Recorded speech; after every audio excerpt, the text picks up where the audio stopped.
ओम भूर्भुवः स्वः तस्य वितुर्वरेण्यं भर्गो देवस्य धीमहि धियो यो नः प्रचोदयात्। आज बड़ा ही शुभ दिन, शुभ लगन और शुभ मुहूर्त में आज हम सभी एकत्रित हुए हैं और आज बड़े ही खुशी का दिन है कि आज पूरे विश्व में इस छठी मैया का व्रत हम कर रहे हैं और माँ छठी मैया हम सभी पर आशीर्वाद देते रहें।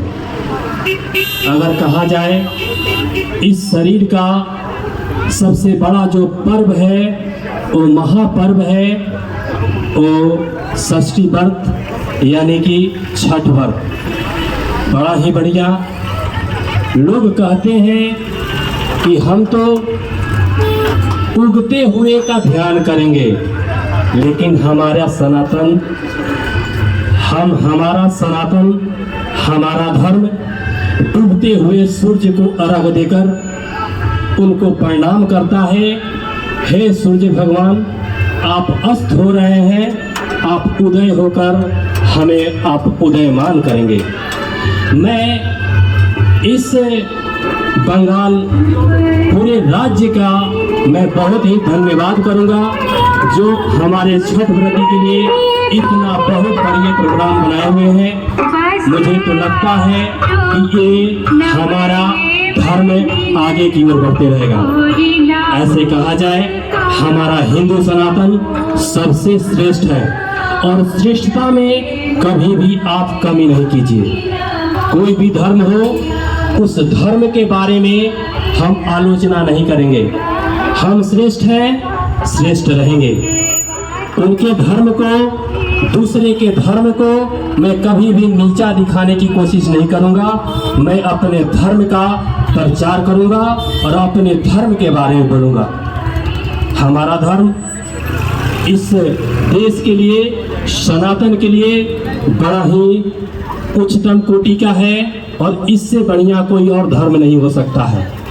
मैं आप सभी को अवगत कराना चाहता हूँ, हमारा धर्म इतना बढ़िया कि गौ को माता और देश को माता बोलता है। कोई भी देश का नाम आप लीजिए, माता के रूप में नहीं है, हम माता के रूप में पूजनीय होते हैं और यहाँ पर धरती को माता बोलते हैं और हर स्त्री में माता का रूप देखते हैं। मैं इस मंच, हिंदू जागरण मंच के माध्यम से आप सभी को अवगत कराना चाहता हूँ कि कहा जाता है कि नारी सशक्तिकरण, अरे हमारा नारी सशक्तिकरण शुरू से ही है। हम शुरू से ही अपनी पुत्री क्यों ना हो, हम नवरात्र में उनका पैर का पूजन करते हैं। मेरी पुत्री हो फिर भी मैं उनका पैर का पूजन करता हूँ। धीरे धीरे वो कन्या का रूप ले लेती है और किसी के घर विवाह होकर चली जाती है तो उनके ससुर जी बोलते हैं मेरे घर में लक्ष्मी का वास हो गया। और वही लक्ष्मी कुछ दिनों के बाद अपने एक पुत्र को जन्म देती है, वह एक माँ कही जाती है। तो मैं कहाँ अनादर किया? मैंने तो शुरू से ही उनका आदर किया हूँ और शुरू से करते आ रहा हूँ। हमें कुछ नेताओं के बारे में नहीं पढ़ना है। मैं तो शुरू से ही उनको अपना सबसे श्रेष्ठ मानते आ रहा हूँ और वही हमारे श्रेष्ठ हैं।